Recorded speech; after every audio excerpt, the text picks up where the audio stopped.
ഇവൻ ഒരു ഗ്യാപ്പിന് ശേഷം വന്നപ്പോഴും നമ്മുടെ മലയാളി പ്രേക്ഷകരും മറന്നിട്ടില്ല, സിനിമ ഇൻഡസ്ട്രി മറന്നിട്ടില്ല. മേ ബി ആ ഒരു ഫസ്റ്റ് ക്യാരക്ടർ ചെയ്തിട്ടായിരിക്കും അല്ലെ. പിന്നെ ഇടയ്ക്കിടയ്ക്ക് ടി വിയിൽ ഇങ്ങനെ വന്നോണ്ടിരിക്കുകയാണല്ലോ. ആ ശരിയാ, അതുകൊണ്ട്.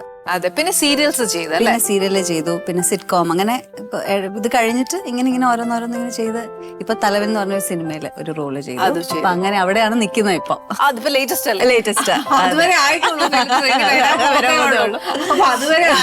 എന്ന് പറയുമ്പോ തലവനിലെ ശരിക്കും പറഞ്ഞ ചെറിയൊരു റോളാണ് ഞാൻ ചെയ്യുന്നത് കേട്ടോ. എനിക്കൊരു ഒരു മുഴുനീള ക്യാരക്ടർ ഒന്നുമല്ല, ഒരു ഇനിഷ്യൽ തുടക്കത്തിലുള്ള ഒരു ക്യാരക്ടറാണ്. പക്ഷെ എങ്കിലും ഒരു വളരെ സക്സസ്ഫുൾ ആയിട്ട് ഓടുന്ന ഒരു മൂവിയാണത്. ഇപ്പൊ ഒരു സൂപ്പർ ഡൂപ്പർ ഹിറ്റ് ആണത്. അപ്പൊ അതിന്റെ ഒരു ഭാഗമാകാൻ പറ്റുന്ന പറയുമ്പോൾ ഭയങ്കര സന്തോഷം. ഓ ശരി, ശരിയാ. ശരിക്കും നല്ല ഹിറ്റ് ആയിട്ട് പോകുന്നു കേട്ടോ ആ പടം. പക്ഷെ അതിന്റെ ഒരു അതെങ്ങനെ പിന്നെ ഓഫർ എങ്ങനെ അത് വന്നു തലവനിലേക്കുള്ള? ആക്ച്വലി പിന്നെ ഇപ്പൊ ഞാൻ ഓരോ സീരിയൽസ് ഒക്കെ ചെയ്യുമ്പോ പിന്നെ ആൾക്കാർ ഇപ്പൊ ഇങ്ങനെ അറിയുന്നുണ്ടല്ലോ ഞാൻ.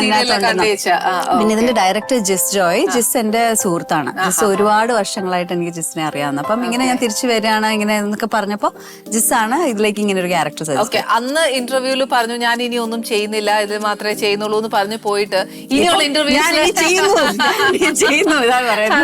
എല്ലാ ഇന്റർവ്യൂലും ഞാൻ ചെയ്യുവാ, ഇനി ഈ പറഞ്ഞ പോലെ എനിക്ക് ക്യാരക്ടേഴ്സ് ഒക്കെ താല്പര്യമുണ്ട് ചെയ്യാനായിട്ട്. പക്ഷെ നമ്മൾ അന്ന് വെച്ച് നോക്കുമ്പോൾ ഇനിയിപ്പോ കുറച്ചുകൂടി മെച്ചോർഡ് ക്യാരക്ടേഴ്സ് ആയിരിക്കും കുറച്ചുകൂടെ. Are you ready to accept it? Of course, definitely. Being an artist, ഇപ്പൊ നമുക്ക് എന്ത് റോള് ചെയ്യേണ്ട വന്നാലും. ഇപ്പൊ ഞാൻ നേരത്തെ ചെയ്യുന്ന ഒരു സിറ്റ്കോമില് ഞാനിപ്പോ ചെയ്തോണ്ടിരുന്നതിനകത്ത് ഞാനൊരു അമ്മയായിട്ടാണ് അമ്മൂമ്മയായിട്ടാണ് ചെയ്യുന്നത്. എനിക്ക് ഗ്രാൻഡ് ചിൽഡ്രൻ ഉണ്ട്. അപ്പം അതിനകത്ത് എന്റെ ഓൾമോസ്റ്റ് സെയിം പ്രായത്തിലുള്ള മക്കളാണ് എനിക്കുള്ളത്. അപ്പം നമുക്കത് അതെന്ന് വെച്ചാൽ എനിക്ക് കോമഡി ചെയ്യാൻ ഭയങ്കര ഇഷ്ടമായിട്ട്. അപ്പൊ ഇങ്ങനെ ഒരു ഓഫർ വന്നപ്പോഴത്തേക്കും ഞാൻ അങ്ങനെ ചെയ്ത. ഈ ഇൻസ്റ്റാഗ്രാമിൽ കുറച്ച് റീൽസ് ഒക്കെ ചെയ്തു കോമഡിയുടെ. അല്ലെങ്കിൽ ഇങ്ങനെ നമ്മൾ സീരിയസ് ആയിട്ട് ഒരു റോൾ ചെയ്യുന്നവർക്ക് ആർക്കും ഇങ്ങനെ കോമഡി ഒന്നും കിട്ടത്തില്ലല്ലോ.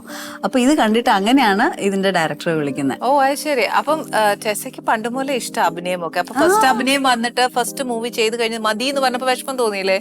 എന്തോ ഞാൻ അങ്ങനെ. അപ്പൊ ഞാനൊരു റിബൽ അല്ലായിരുന്നു ചേച്ചി, സത്യം പറഞ്ഞ. അത് കഴിഞ്ഞു അപ്പൊ പേരൻസ് എന്ത് പറയുന്നോ അതുപോലെ ചെയ്യാം, അങ്ങനെ. അപ്പൊ അങ്ങനെ ഒരു റിബൽ ഒന്നും അല്ല. പിന്നെ നമ്മൾ അത്രയും അന്ന് കുറെ കൊല്ലങ്ങളൊക്കെ മുമ്പ് അങ്ങനെയൊന്നും നമ്മൾ പേരൻസിനെ ധിക്കരിച്ചൊന്നും ചെയ്തില്ല. എനിക്കിത് വേണം അല്ലെങ്കിൽ എനിക്ക് പറ്റത്തില്ല അങ്ങനെയൊന്നും നമ്മൾ പറയില്ലല്ലോ. പക്ഷെ നമുക്കൊരു എന്താ പറയാ ഒരു സ്വപ്നം ഇല്ല ഇതിനകത്ത്.